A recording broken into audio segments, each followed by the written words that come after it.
Advanced training session for tonight, Cape Town Chess Academy. The topic for tonight is typical mistakes in calculating variations. Before I continue, Bafana, can I ask you to switch off your video, please? All right. One of Okay, our sir.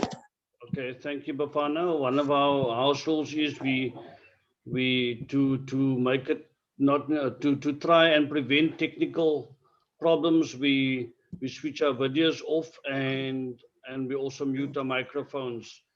After responding or participating, you're welcome to then unmute yourself again. Okay, thank you. So as I mentioned, our topic for tonight, typical mistakes in calculating variations. It's a very vague, not an often discussed topic. So as a start, I'm just sharing my document with you. As a start, I want to paint a scenario, and then you can see whether you actually fit into the scenario. As a player, you are expected to respond to what is happening on the board. You are told that you first need to identify the reasons why your opponent made a certain move, and then you need to come up with the most suitable response. Remember, the operative word being most suitable. But often we find that we do not make the most suitable response. The question remains: how do we find the most comfortable move? I often say that I can write a couple of books on the games that got away from me, the games that I lost, and I still up till today cannot explain how I ended up losing those games. Often you find that we have an advantage in the game, albeit a positional or material advantage, but then how do we capitalize? Do we choose the right combination? How do we close off the game? Another question would be, how do I find weaknesses and strengths in the position? Am I following the CCT process, which we previously spoke about? The process which talks about doing checks, captures, and threats analysis with each and every move. So am I really following that process, and am I doing it properly? How do I respond to a position if there are no immediate threats? What do I have to do then? So if there are no immediate threats, you need to come up with the most suitable move that will create space for your pieces to be more active. Are you guilty of taking shortcuts in your games? Sometimes we find that we are lazy to do a deep analysis. So we only end up analyzing perhaps one move at a time, or sometimes we only analyze as far as the second or the third move. And then we did not do a deeper analysis, and then we find that we end up in trouble. You also need to ask the question, what am I missing? Before you make your move, did I look at everything, or is there something that I overlooked? So that is actually the introductory scenario that I want to paint for you. And then I want to also just outline, there are two types of moves that I want to talk about tonight. In discussing calculating variations, I want to talk about candidate moves and alternate moves. Firstly, candidate moves. Candidate moves is a move or variation that will change the position. You could almost say it is a radical move. All right. The candidate move is, most times if you do a proper analysis, it is that radical move. It is that It's supposed to be the best move, but you need to think carefully. Most of the time, the candidate move might invite a tactic or two or even three tactics.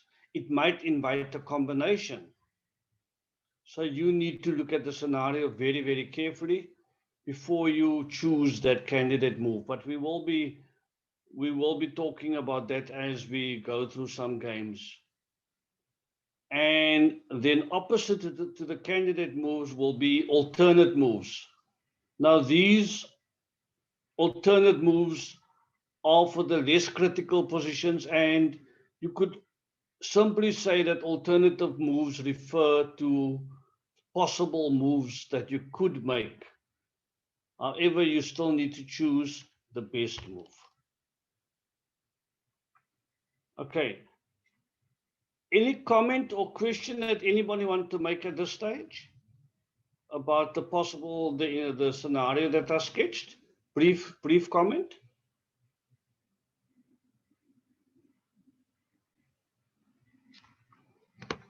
Okay, so I have a quiet audience so far. All right, so just going further up, the theory or the concepts that we will be covering and that I will often be referring to are highlighted under the following: typical mistakes in calculating variations. First of all, we tend to miss the candidate moves. We did not consider it because we did not do a proper analysis. We did not analyze deep enough. Second reason is we consider a certain move, but we did not properly evaluate the opponent's reply. So the opponent's reply is not considered, and then we ignore the opponent's strongest defense. Third reason is that alternatives in the early moves are missed. So you need to remain particularly on your guard during the early moves. Okay, so talking about the early moves, you now ended up doing a deep analysis. You were sitting long looking at all the possibilities, and you were analyzing up till 7 or 8 moves. But with your very first or second move, you make a move, and that is actually a mistake. And when those moves are made early, then you cannot fix it. So you need to make sure that the early moves, that you are really making the best move and that you are as accurate as possible. So hence the need for you to be even more cautious during this early moves of this of your variation that you chose, and the early moves as part of your overall calculation. Another question that we ask ourselves is, how deep must I analyze? Some players tend to, and I'm guilty of this, I found myself in the past being lazy, and then I didn't want to analyze too deeply. So some players might choose to only analyze up to 2 or 3 moves. Others choose to analyze 7, 8 moves. Our grandmasters, they choose to analyze in excess of 10 or 12 moves at a time. So how deep must I analyze? So number 4 talks about calculation of variations are ended too soon. So although the opponent has some active moves at his disposal, you need to look for more active moves. The 5th one is the fact that we just looked at short variations. You must not just calculate 1 or 2 moves at a time. And then another reason is the fact that we have inaccurate calculations. So at this point, I just want to say that it is more important to be able to calculate accurately some short variations, perhaps 3 or 4, 3 to 4 moves deep, than having very long variations. Okay, it's brilliant if you can do those ultra long variations. However, but if you can also do it in bite sizes, if you can analyze 3 to 4 moves at a time, or 5 moves for that matter, it is precisely in the early moves that the errors frequently occur, as I mentioned. So then you need to fix that. Okay, so it does not, it's actually nonsensical to go on to calculate long variations, but you could find that if a mistake occurs on move number 7 of variation, it is something that you can still perhaps spot and correct in good time. But if you made that mistake in the first or the second move or so forth, then you're going to be pretty bad, and you cannot actually be fixing that. Okay, and then your whole variation, your entire plan is going to flop. All right, so you need to make sure that you are not making a mistake in the first few moves. So that is very critical. Okay. The second last reason would be that you sometimes also choose the incorrect combination. And we will have an example in the game. So sometimes you find that you've been sitting and you've been doing this long analysis. I'm also guilty of this. It's happened to me a few times. You've been sitting 15, 20 minutes and you've been doing this long analysis. You've been looking at all the options. So by the time you come back and you're about to make your move, you've decided on the alternative, but then you completely forgot again about something else that you spotted earlier. And then you end up making that mistake. Okay, and you choose the wrong combination. And the final reason that I want to highlight as part of our mistakes in calculating variations is that we sometimes tend to not follow a calculation process. Your calculation process, the variation that you choose, should be detailed and it should be thorough. And players, what I would advise is that before you make your move, you've now done this, you've sat long, you've thought about your move, you've looked at the different options, the different variations, you've considered it carefully, both from your side and the opponent's side. You've looked at possible responses, but there's nothing stopping you from just doing that final evaluation before you make the move. Okay.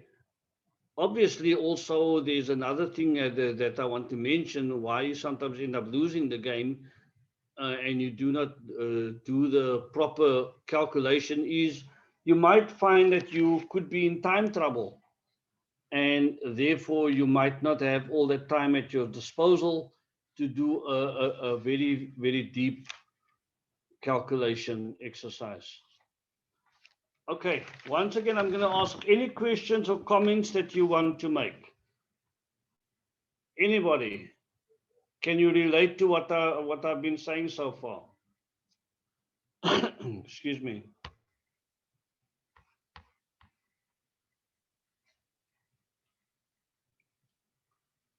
Rawan, any comment from your side so far? Good evening, or good morning on your side. Good evening by us. Good morning. Yeah, I've found myself in many of those situations before where I've tried to calculate and I make a mistake. Okay, thanks. So you can relate to that. All right, Yes. Thanks for that, Rawan. Also happy to see Jack with us this evening. Any comment from your side, Jack, so far? Hi, good evening. No, none as yet. Hi. Very interesting, still exploring. Okay, Thanks so much, Jack. Okay, guys. I'm not going to be covering the move so much tonight. I have a few notes that I've made here, but I will pause and for us to discuss it, and I might even cover it intermittently. Okay. But if you reflect on some of the reasons that I highlighted now a few moments ago as to why we make these mistakes, what are the typical mistakes in our calculations, you'll actually see I've sketched different scenarios. So the first 6 games that I'm going to be going through are attributed to some of those mistakes. And if time allows, um, then there are further 4 games that we could go through as well. But those 4 games are mainly related to short variations. Okay, so I've just put that to move those 4 games backward, depending on how we go. All right, the first one reason that we spoke about is candidate moves.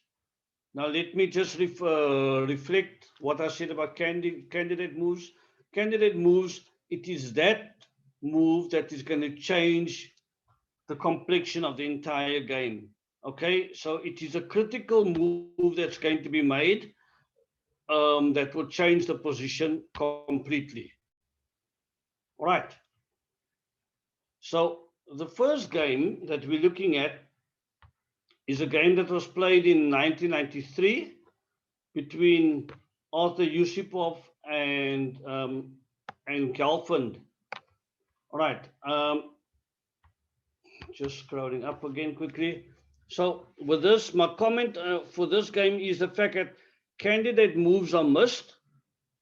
It often happens that you only consider one move and that you calculate only one move to continue. All right. But guys, this is an advanced session. Leave the one moves for the beginners. Chess players can be very lazy people at times. So use that brain and let's change our habits.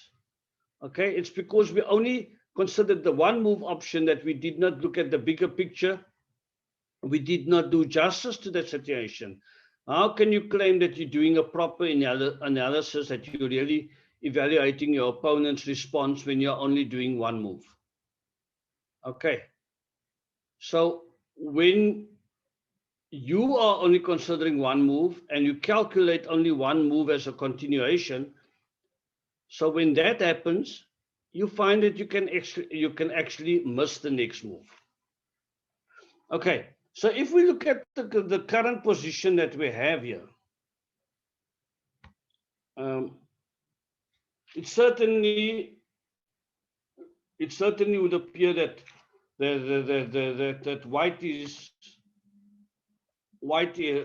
is on the attack, and black is desperately wanting to remove his most attacking piece, which is the queen. Okay, so if you can just see what happens, knight goes to a5, again queen e4, and now black once again attempts to remove the queen to b1, and again you're going to see that the queen is once again going to be coming under attack. White goes rook d3, wanting to remove that rook and then also get more space for his queen. Black wants to remove the queen again, queen d5, queen to g3. And look at the next move for black, g5. Okay, so the bishop completely trapped, and that is the problem that white had. He only calculated one move at a time, and he forgot about the fact that his bishop could be trapped. All right, can you guys relate to that position there, to that mistake happening? I'm sure one or two of you will agree with me. All right, so the best option here would be to exchange, but black did not take with a pawn. He wants to exchange queens. Queen to d3 check, blocking off there with queen g6, and then the knight comes back to e4. b2, g3,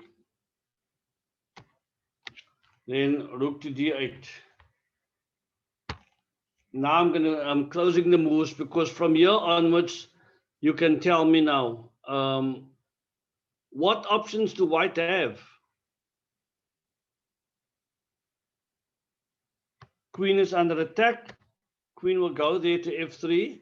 Next move for black.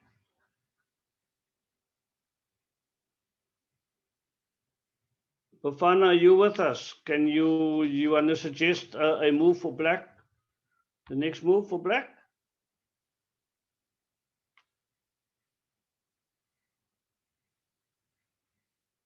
Duran, good evening. You want to suggest a move for black? Good evening.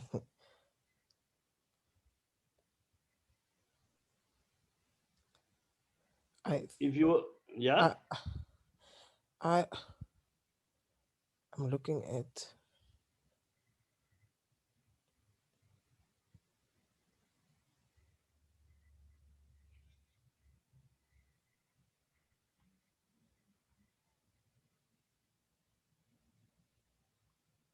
Or should I put it differently? Is there anything that white can do to save this position? He is down, but is there anything that he can do? And there's already a passed pawn on the 7th rank.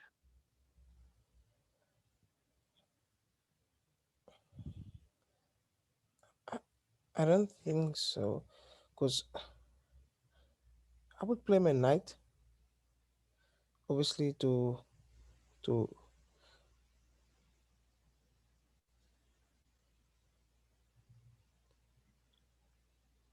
maybe to see the black knight you're talking about, because I believe it's okay. black's move.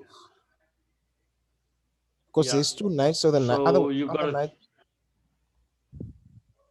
So, because I mean, there's two knights. One is on the a5, and the other one's on the b. So the one would protect the other one. So I don't think. Okay, so you're looking at the c4 square. Yeah, I would want to agree with you. Looking at the knight coming to c4, I would do it with a knight, with the a5 knight, because I would want to consider bringing the b6 knight to d5. Yes. So that you can then look at c3. Yes. So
Oh, my apologies. When I came back, I was on mute. Can you guys hear me now? Can you see the board, guys? Yes, sir. Thank you very much. Sir. Okay, my apologies. Remind me when I disconnect. I must come back and connect. Okay, so we were talking about those two key squares for the black knights. Okay, the move for black was, the next move is to move his knight to d5. All right, so you can see the target that was also to prevent the white knight from going to c3, because you've also got the black bishop on g7 that is covering c3 as well as the knight now on d5. Okay, so I'm just going to roll forward, continue simplifying the game. Black is happy to exchange those knights. And then now there's again a new weakness, f4. All right. The bishop on g7 is protecting the b2 pawn. This rook is tied down to defending the 8th rank, but now black is already switching to the plan B scenario. Okay, knight d2, and that forces an exchange there. So if the knight takes, and then the next move for white, obviously for black, obviously the next move will be then to move to b1. Okay, so he's actually inviting the knight to take, so he's removing the defender there. All right, and it was at this stage that black decided, that white decided he's going to resign. Okay, so any comments about that? That example, as I said, it was based upon the fact that we tend to miss candidate moves and we only analyze one move at a time. Any comment from anybody? All right, so going forward, our next game. In this game, we find that it's a game between Alekhine and Blackburn. In this game, we actually find that the opponent's strongest reply is not taken into account. All right, it was a game that was played in 1914. And my comment here is that often we simply don't look for the best moves for our opponent. It is very important that we consider all active moves for the opponent. We should not play selectively. All right. It's actually very, very simple scenario. I want you to see the bishop on b5. Remember, we say hanging pieces gets blown off the board. All right. So in this position, first move for white goes knight to d2. Okay. Next move for black. Wayland. Duran, you can mute yourself, please. Eh? Queen a5. Queen a5. I trust you probably did you peep there? Okay, where can the bishop go? Always So what move will white then do to defend the bishop? a4. A4 and okay. Tristan, can you give me the move for black, please?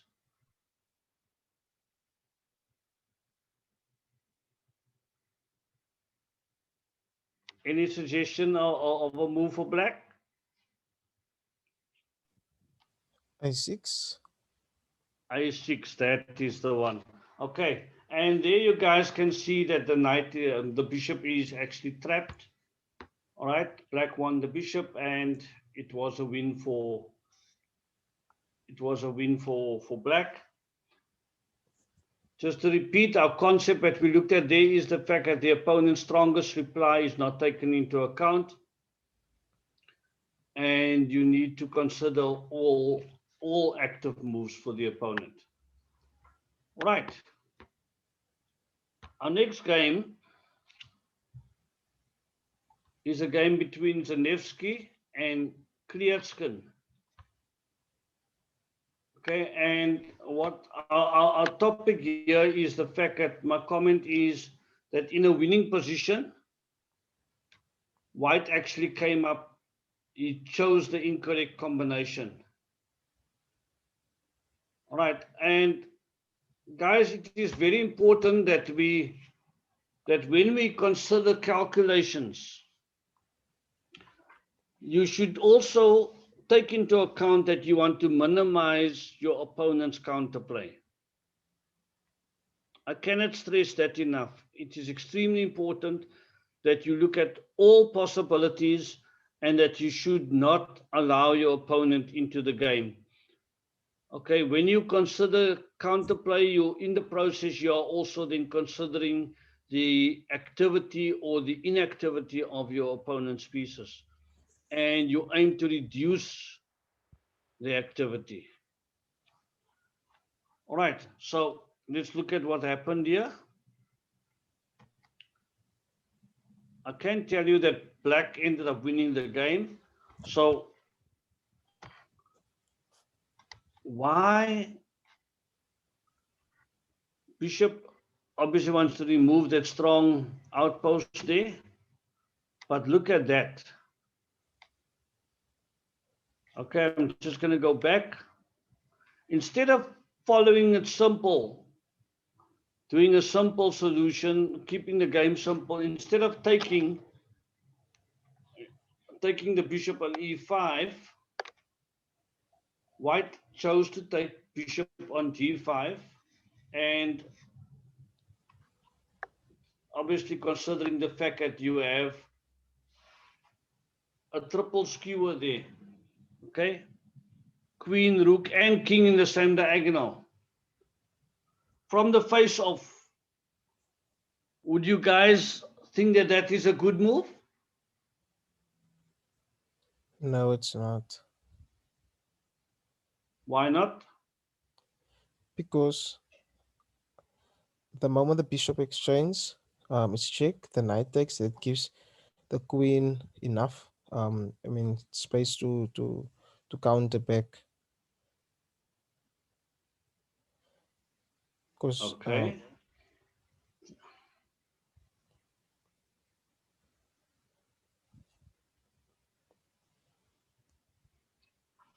Okay. Any other comment, Juran? Yeah, but even if you move the queen, the rook is still pinned to the king. Just repeat that, Rawan. Even if you move the queen, so after bishop takes d4 check, and then you move Yes. your queen, the rook is still pinned against the king. Right. Okay. Valid comments that you guys are making. Anybody else want to say something before I show you what the continuation is? There are several variations involved here, but white completely miscalculated.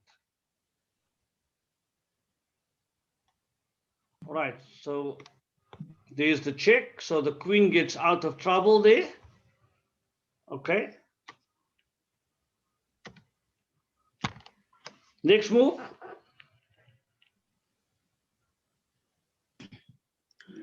Bishop e4 check. Fantastic, Rawan. Bishop e4 check. And now I want you also to see, you've got this rook now pressure on the f7 square. So you need to work it out carefully. Okay, so bishop e4 check. Takes. Queen takes.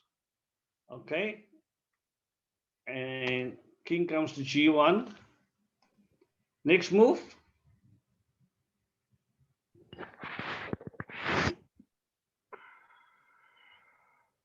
Jack, are you still with us?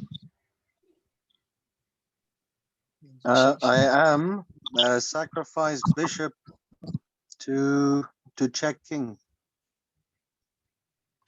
So you want to take the pawn here? You want to go to h2? To h2. Okay, so Jack is saying bishop h2. Okay, Jack, just a question. You still got this f7 pressure there. Would it not make sense rook takes rook check? My reasoning behind it, the king cannot move anywhere. If you check it with the bishop, he's forced to take the bishop. Yep. Oh, no, you're right. But if you take the rook with the rook, the queen comes back into play. So you want to keep the queen out before you checkmate. Okay. What about queen e3? Anybody want to comment about queen e3 check? So if king comes to h1 or to h2, then you could come with the move the queen to g2 to g3. So I'm thinking queen there to come there. Yeah, for sure. Okay, so let's see. It's quite Excuse me? interesting. Yeah. Excuse me, Andrew. I was thinking the black queen Yes. can go to G. The black queen goes to G6. Isn't that checkmate? Black queen goes to g6. Then the Isn't that king. checkmate? No, then the king goes to h1. Oh, sorry. Yeah, no problem. Okay, let's see how it continues. There we go. Ah, I get a gold star. Queen e3. Okay, and at that point, yes, the king resigned. Like I said, your combination now will be king there, and looking at that picture, king there, and there you go. Checkmate coming up. Queen h2. Okay, so basically in a position with a material advantage, you should look for simple ways and not go in for too many combinations.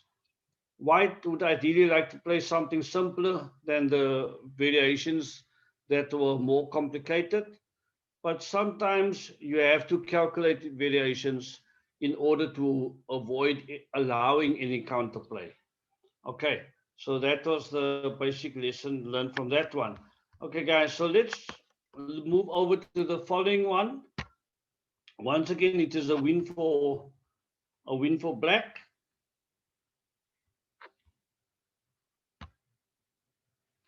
Let me just switch over here. It's a game between Yusupov and a guy by the name of Salov. Game played in 1989. Our topic here is also the fact that calculations were not followed properly. Okay, you see that white tried to set a trap for black, but there was a certain move that he overlooked. Okay, white is in serious trouble with the pawns on a2, b3, because look at that scenario there. All right, so these pawns are already far advanced. So that is the big clue that I'm giving you. First move we need to come up with is the king goes to f3. Yes. Somebody wanted this. Yeah. Yeah. So I'm looking at this this puzzle.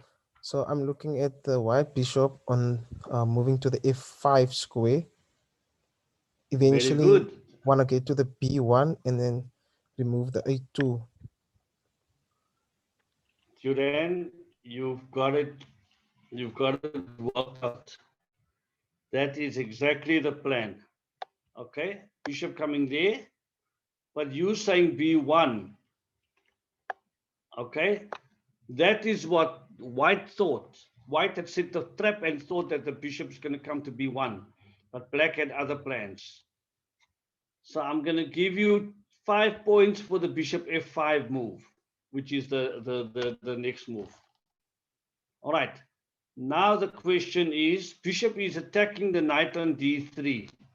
What should white be doing?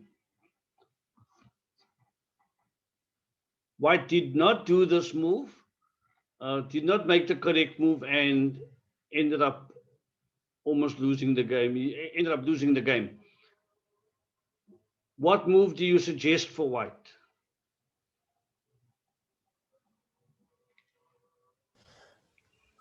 King e3. Very good. That is what should have happened, king e3, but he chose, oops, what did I do there now? I'm giving you guys the answers now, sorry. He chose to play knight to f2. Okay, now Duran suggested at this stage that bishop should come to, the bishop should come to f1. Any other suggestion?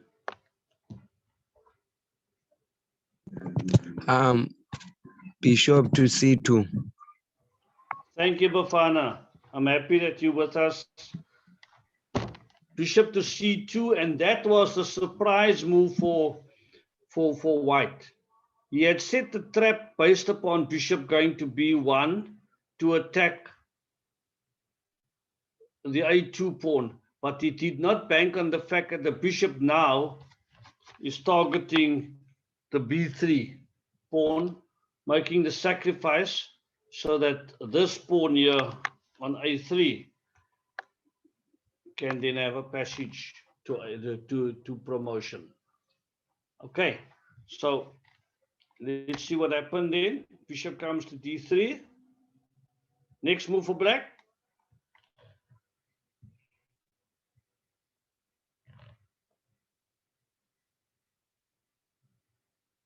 Shall we take the pawn on b3? Bishop takes b3, yeah. Yep. Okay. White did not take it back because it will be suicide. So let's see what happened from there onwards. Let's just go to my notes. White resigned here. He could have also come back here, bishop to b1. Question is, would it have helped? I doubt that he's already lost a critical pawn. The bishop now will then just go, will just retreat. I wanted to see that this knight is also limited for activity, and now it's a simple game. The king will just come around, okay, until he gets to a4, and then you will end up pushing there, playing b3 and so forth. So white did the wise thing and resigned. Right, let's go to the following game. It's a game between Blumenfeld and Zviv Zos. I can't get used to all of these Russian names. Okay, guys, my note for this game is the fact that we often, part of our mistakes, of typical mistakes that we make with our calculations, is the fact that we miss the alternatives when it comes to the early moves. Okay, the first moves in the variation are the most important moves, and mistakes that we make there can no longer be corrected. So if we look at our current position,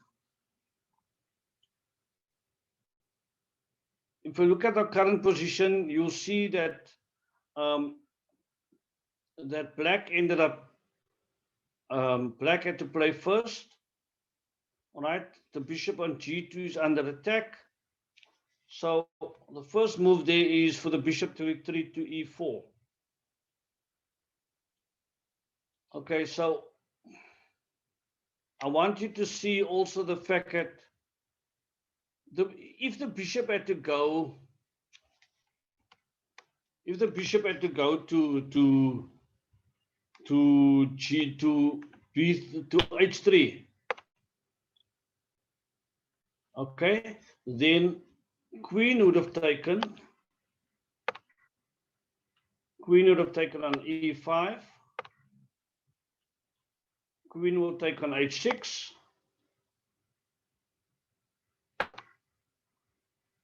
Okay, because of the pin here on g1. and queen e1 check, removing the defender on g1. So the rook will take, and then g takes h6. That is one possibility that you could have, if black had played bishop h3, then that is one option, the way it would have panned out there. All right, so coming back to bishop e4, also want you to see the fact that there was a threat of bishop to h7. Okay, so that threat had to be also had to be stopped. Okay, the other thing is this: if black had to play, instead of playing the bishop there, just come back here to the. If instead of bishop e4, if black had to play bishop to b7, then this knight, white knight, would have come back to g4. Okay, so those are the other options. So bishop takes on e4. Now, why would black resign now? Anybody tell me, why did black resign?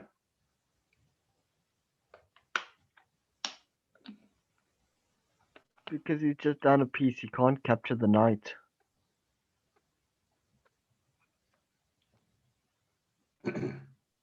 Okay, he cannot capture the knight on e5. Why? Because bishop h7 check, and then the queen's attacking e5. Very good. Okay, so he had overlooked that. He had miscalculated. He didn't see the fact that if he takes there, then his queen will be hanging, and it will be a discovered attack there. Okay, the other thing would be, apart from the knight now is down a piece, there is also the bishop that can take on a8. Okay. So there's that possibility as well. All right, instead of the discovered attack on h7, he can also take bishop takes a8 because his own queen is protected. Okay, so it is quite important that we look at all the alternatives and make sure that you did not miss any of the early moves. All right. So, how Let's about go to the queen? Yes. Queen takes knight, and bishop h7 check. King takes, queen takes e5, knight d3 check. Okay, just queen takes knight, and then bishop h7 check.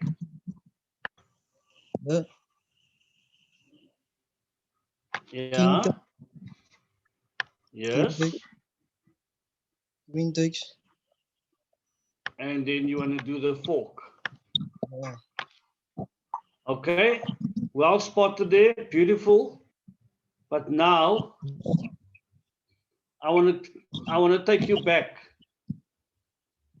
It's Bafana, eh? No, it's Wayland. Wayland. Okay, sorry, Wayland. I didn't scroll down now there. So here, after queen takes e5, I want to take you back because of the fork there that you saw. Instead of playing bishop h7, bishop takes a8. White queen is protected. So now you see that white is a solid rook up. I see that. Okay. But thank you for pointing that out, Wayland. Okay, sir. Thank you. All right. Okay, guys, let's go to the following game. And in this position, we are looking at one of our mistakes whereby the variation is ended too soon. It's actually just one move that we're going to make. Okay, the variation is ended too soon. Although our opponent or we ourselves, we still have some active moves. Often we stop calculating a variation too soon. Everything looks straightforward, and you could almost say that it sometimes has something to do with our emotions. Okay.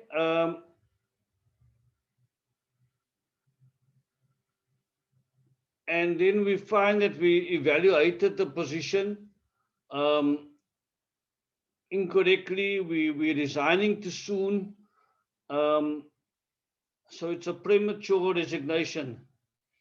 Okay, the move here, black played B2. And that's when white resigned. Would you guys, from the face of it, would you agree that black should, that white was correct in resigning?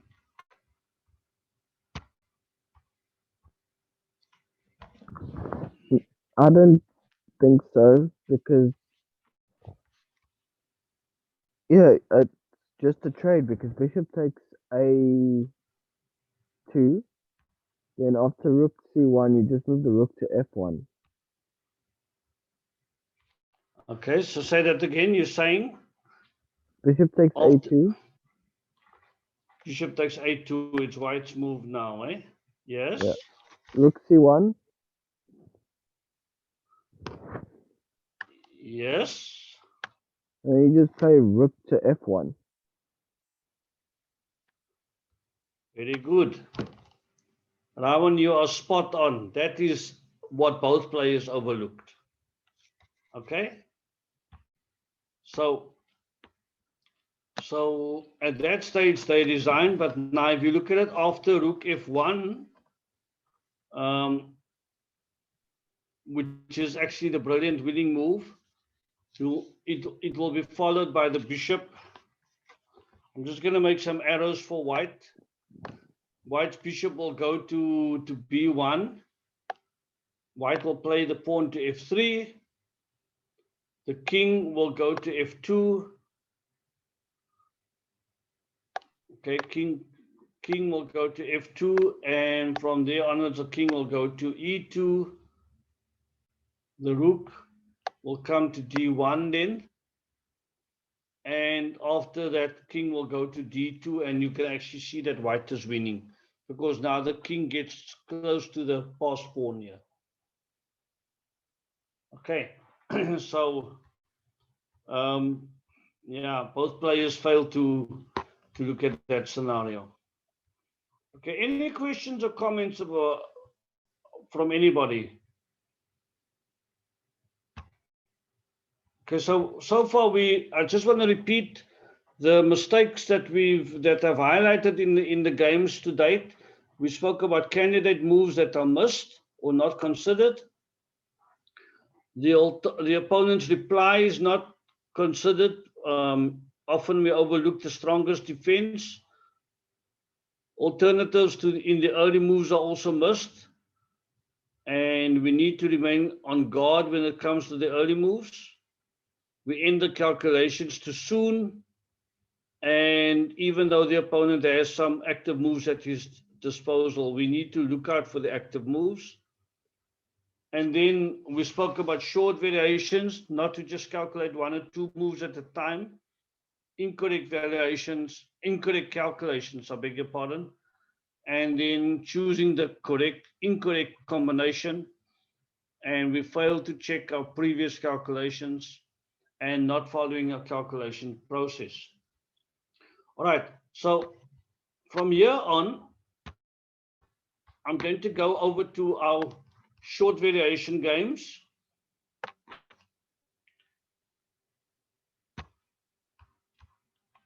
First game was a game played between Kramnik and he played black, and then I'm not even going to try to attempt, or maybe I should, Kasim Janov or something. who played white, but it was a game played in 1999. Right. I'm just going to go through it very quickly until we get to a certain position. Okay. I think everybody recognizes the Queen's Gambit. So from here on in, this is basically, these are standard moves. All right.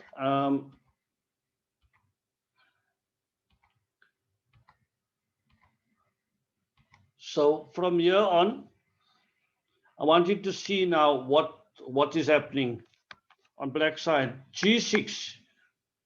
Is that a strong move? My concern is the pawn on H6. Would you think that G6 is the best move there?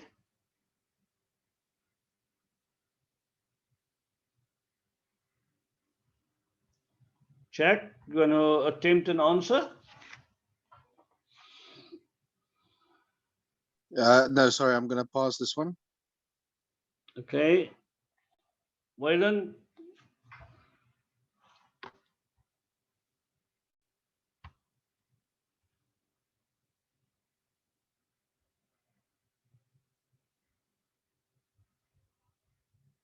Do you think G6 was the best move for black?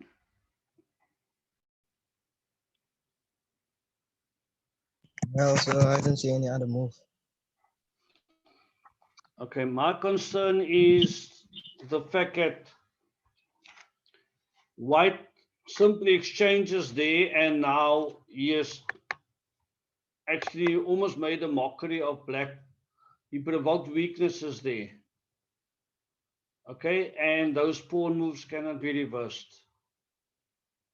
I was actually just touching on some previous lessons that we did, so the past few weeks. So I just wanted to see who's going to respond to that situation there. All right, and then C takes D4. Let's just go back. Okay, should white hold on to his bishop? Should he move his knight away? White chose to move his bishop away, exchanging there, and with this queen A4, queen E7 move.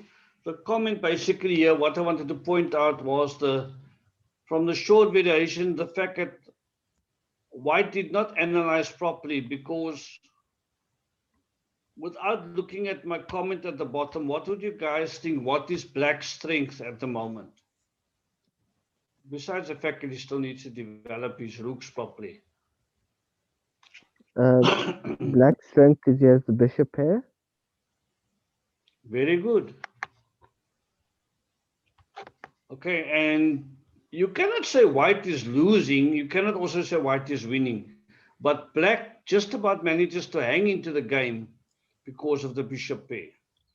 If I was to point out the advantages and I was to dissect the position completely, I would then say, yeah, okay, fine. Black has got 3 pawn islands. He's got 3 groupings there. And so forth. White's pawns are more connected, and he's got this open file already occupied, etc. But there's virtually nothing in the game at the moment. All right. So the fact that black manages to hang in there on account of the bishop pair. Okay, so I'm looking at what happened here to the chapters here. There we go. Okay, next game is a game between Guy Dotling and Yusupov. All right. In this game, we find that white has sacrificed a pawn and is hoping to develop an initiative on the king side. Okay, and now you can actually see how black brings his forces into play. Okay, I'm not going to cover up the moves as yet. Okay, so white finds a good square for his knight. A nice rook lift there, and the rook goes to g-sack the g7. Queen gets out of the pin. Okay, so and once again, you see now black actually takes a bit of a chance. But the idea is he wants to, the queen is defending the knight. Okay, so the idea is he wants to remove the key defender there. Should white be taking?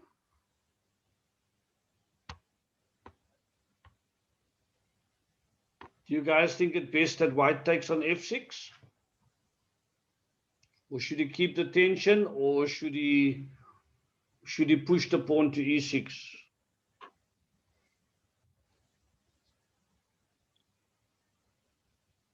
Duran?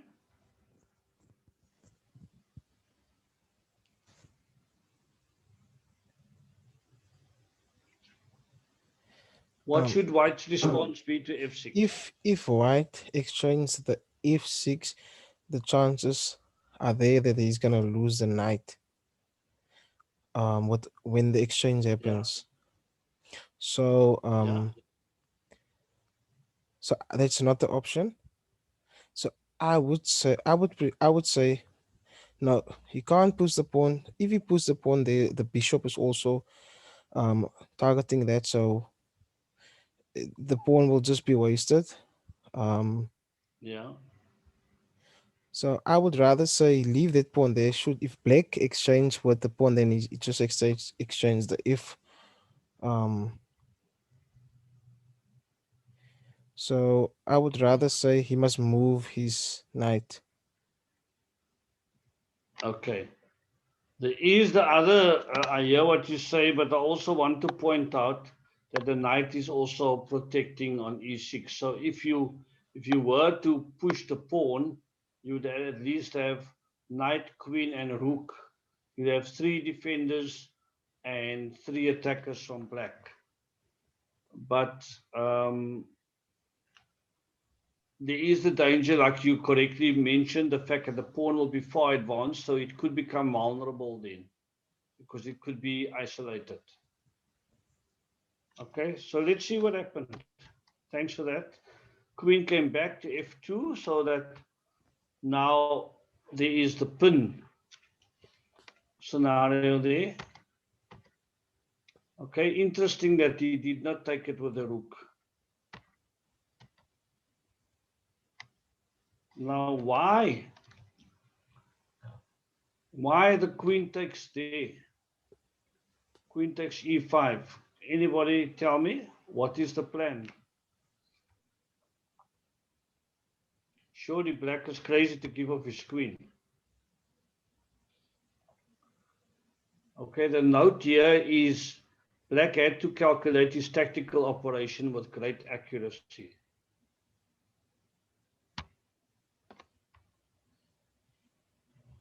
What would have happened if the rook takes the queen?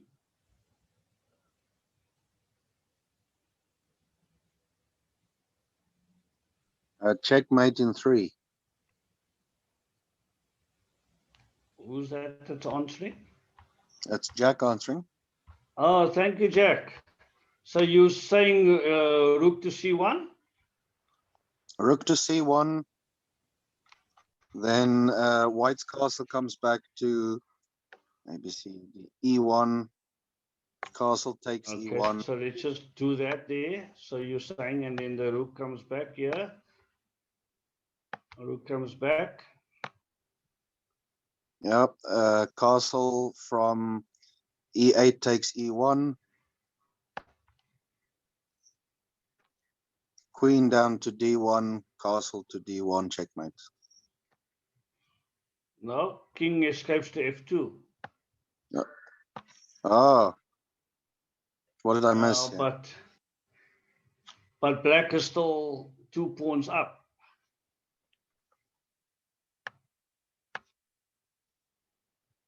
Oh, that's true. 5 pawns as opposed to 3 pawns. Okay. All right. Thanks for that, Jack. Okay, so that is basically what you guys were taking so long to answer. Jack saw the check coming down there. All right, so let's go. Knight came to f3, queen to h5, attack on the queen, queen f7, and there you get your pawn. All right, and bishop to b7. Now, just the note that I put in here is that you guys will see that the tactical exchange hasn't brought black any new gain of material, but it has actually opened up the play for his bishop and simplified the position. Okay, so after a few more moves to consolidate the advantage, it will become even more clearer. All right, so let's just see how this game finished off. All right, queen went to, what did we do? Bishop b7, rook to d3, h6, and there's exchange of rooks. Queen to d2 and rook to c8. Okay, so now you can actually see how black's bishop on b7, how active it has become now. Okay, so just h3, queen e7, king to h1, then queen, after queen f6, rook goes to e3, rook f8. So black is actually getting more play now. He's got a double attack on the f file, and white is more on the defensive.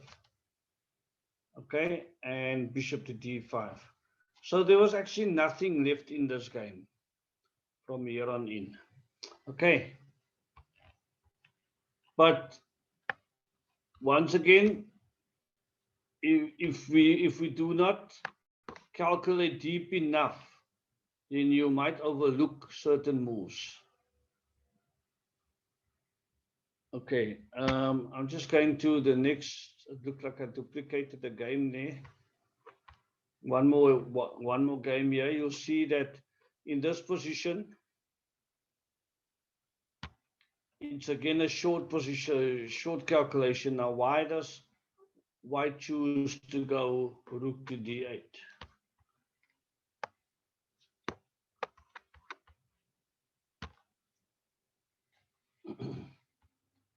Oops, I thought I closed it now.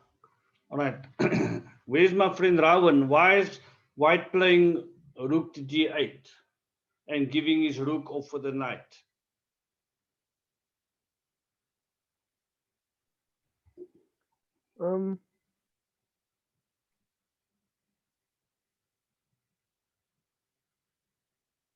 Because wait, does he make that clear?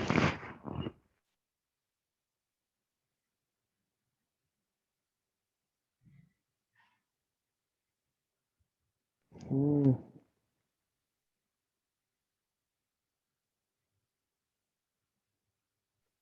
Is it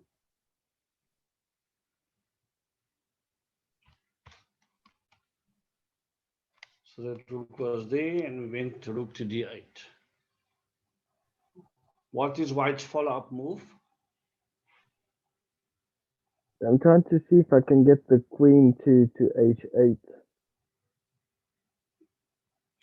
Okay, you're on the right track, but there's something else before that.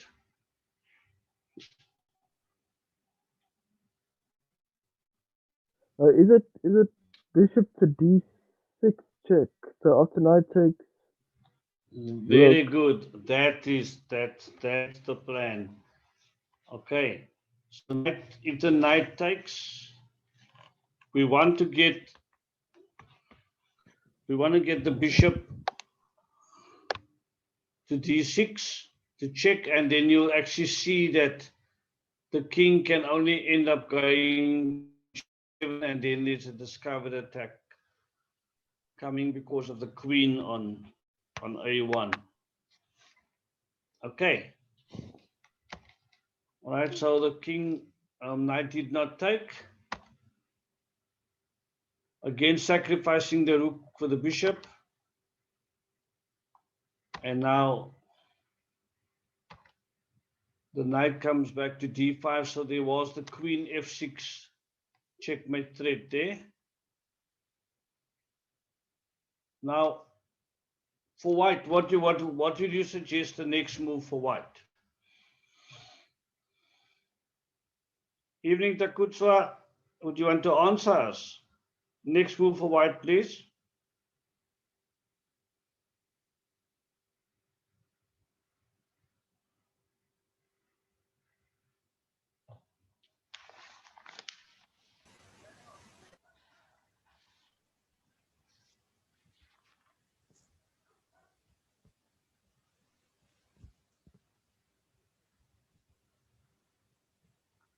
Anybody other than Takutswa? Takutswa's not answering us now. Queen h8. Queen h8. Okay, Check. but then we could have the bishop coming to e8. Am I right? What about queen a5? Queen to a5. Okay.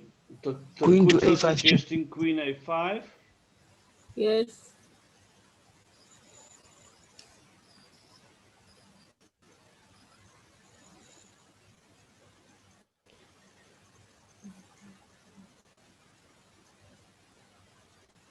Yes, queen a5.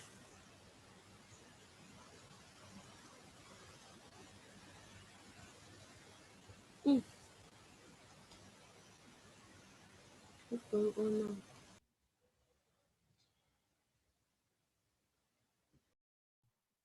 All right, guys. Apologies for that we lost connection. So Takutswa was suggesting queen Sorry, a5. Andrew, can you share your screen? Thank you. Can you not see the Okay, it's board? coming on now. Thank you. All right. Thanks. Okay, Takutswa was suggesting queen a5. Any other suggestions? So with that one, Takutswa, the king could go back to e8. Okay. What about bishop c7? There was also bishop c7. Bishop c7. Oh no, sorry. Scrap that. Scrap that. The knight can take that. Okay, there was also talk of queen Queen f6. Queen f6. Thank you, Takutswa. Now you're talking. Queen f6, well done. The other suggestion before we could disconnect it was queen h8. Okay, so queen f6 is correct. King cannot come back to e8, otherwise there's a checkmate.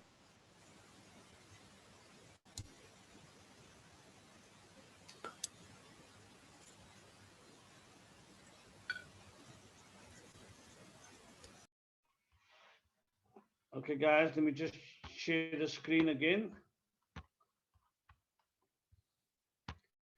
So Takutswa's suggestion of queen f6, I was saying that the king cannot come back to e8, otherwise there is checkmate on e7.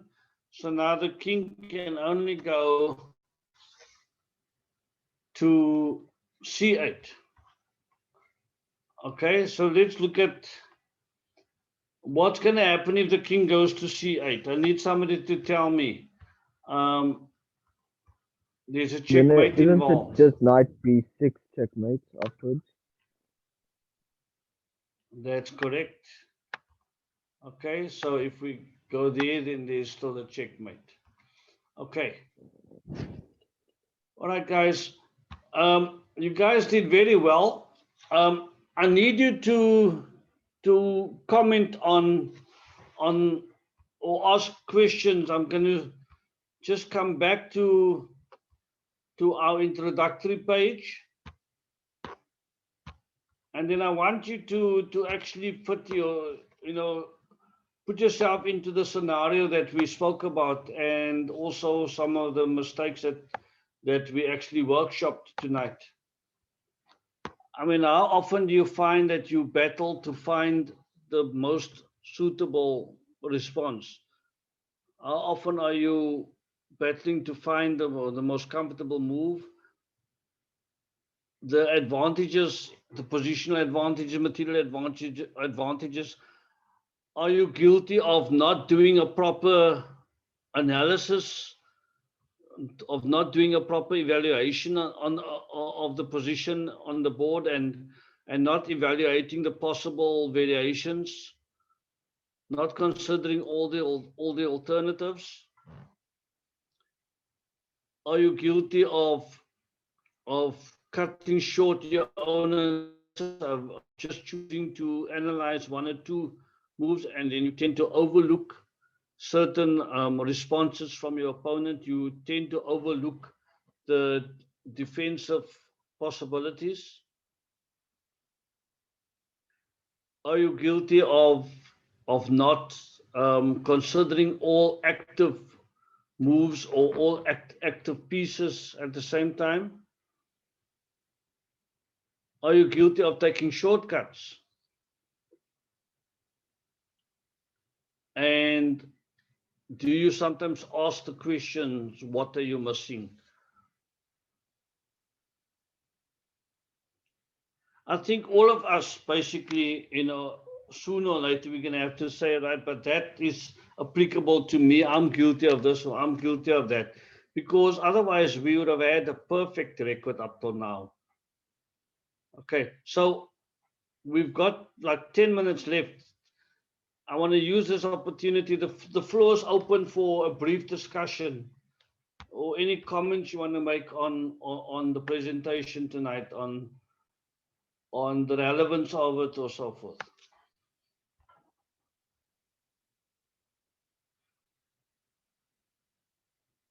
I'm still sharing the screen, and you can actually see what I've highlighted, the typical mistakes in calculating variations and what we actually looked at tonight. So any comment, Rowan?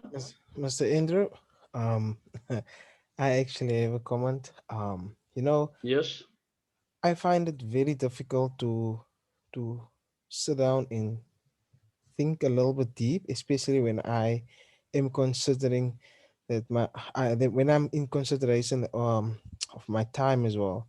So if I know I have 10 minutes on the clock and I'm in the middle game or something, then I kind of feel forced or pushed, like forced to move a quick move so that I just avoid time running out. So then I fall almost into all of this.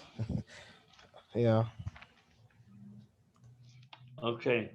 Thanks very much for that comment, Duran. I did mention earlier in the presentation about the other reason which I did not highlight here. I spoke about time and so forth, and time pressure often causes us also not to spend enough time to really do a proper analysis. But I'm actually happy that you raised that, so so that I can actually respond appropriately. What I often tell my students is that we need to balance our time properly. Your game is divided into 3 stages: opening, middle game, end game. So sometimes you tend to spend too much time on the opening. I'm often amazed when I look at games. Many of you know I'm also an arbiter. So when I'm walking around and I see the notation and I see that these guys are playing, it's an hour and a half game, 90 minutes aside or whatever, and each of them have played more than an hour and they're only on move number 12. I'm completely amazed. That says to me that they are not managing the time properly. They are not planning the game properly. Your stage, your opening stage of your game, I feel that you should be moving a bit faster, so that you can allow yourself more time for the middle game and to really do justice of the situation. Essentially, what is happening in the opening, guys? Opening stage essentially consists of the development of your pieces, getting your king to safety, and developing your pieces to the center. Do you guys agree with me? That is essentially what Yes. happens in the opening. Middle game, first principle of middle game, improve the position of your pieces. The middle game players, that's when all these tactical fights is going to start happening. There's attacks and there's defenses. There's all sorts of plans that are being made. There's all sorts of tactics to consider, etc. Okay, there's strategic positioning of your pieces, and when the timing is right, you initiating that combination and that attack and so forth. So you're balancing it. If you are more on the attack, it means that your opponent will have to defend first, and your opponent will not have a chance to attack. So basically, my only advice to you, Juran, and there are others also that might feel that my comment, is a fair comment. We need to manage to plan our game, especially if you're a regular tournament player. If you are serious about playing in tournaments, is that you need to be a bit more. You need to move faster with your opening. I would say that your opening, depending on what the time limit is for the particular match. If it's a normal 1990, which is the international FIDE standards, then I would say that your opening should not, on average, should not last longer than 40 minutes. If it's a 1 hour, 60 minute game, without increment or with increment, however it may be, your opening should not take up more than 25 to 30 minutes. Okay, and then you are affording yourself that scenario. On average, I aim to spend 20 minutes on my opening stage of my game, so that I can afford myself that 1 or 2 opportunities in the middle game whereby I'm going to have to probably sit and think there for 15 to 20 minutes, depending on how much trouble I'm in. Okay, so, but we need to pace our game, if I could use that word. All right, does it answer your question, Juran? Yes, it does. Okay. But thanks for that, for raising that issue. Any other comment? Rawan, was there something you wanted to say earlier? Yeah. I normally fall into this habit of not responding to my opponents or not thinking my plans through when they play like a move that doesn't seem like it does much. So they like move their knight to b2, and I'm like, oh, they're just developing. It's nothing too serious. And then I don't actually look at why they moved to that specific square, and then I end up falling into this where I miscalculate. Yeah. Okay, thanks. There was the one point that I made earlier, that if there are no real attacks going, you're doing the checks, captures and threat attacks going, then you need to just aim to create more space for your pieces.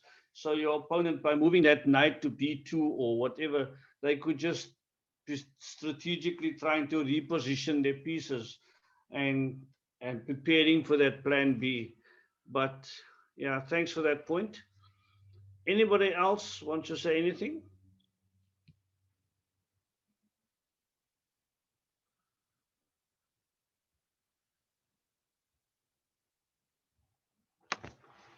Okay, if not, guys, then that's the wrap for tonight. I just want to conclude by once again just distinguishing between candidate moves and alternate moves. We said that candidate moves is a move or variation that changes the position. It is, we need to think carefully about that move. Okay, I use the word radical. It's one of those radical moves that we're going to come up with. Alternate moves are less critical positions, so we need to consider possible moves. All right. The challenge is that when you're considering the alternative moves, you might not always be choosing the correct combination. Okay, and choosing the incorrect combination could cost you the game. All right. So, having said that, try to always choose candidate moves as opposed to alternative moves. And then, most important, you need to start analyzing, doing some deeper calculations. Steer away from just this 1-2 moves calculations at a time. Forget about the laziness and become some serious deep thinkers. All right, I wish you all the best and a pleasant evening further. Thank you. Thanks, Michael. Thank you very much for the lecture, Thank Andrew. you very much. Okay, thank Yes, sir. you.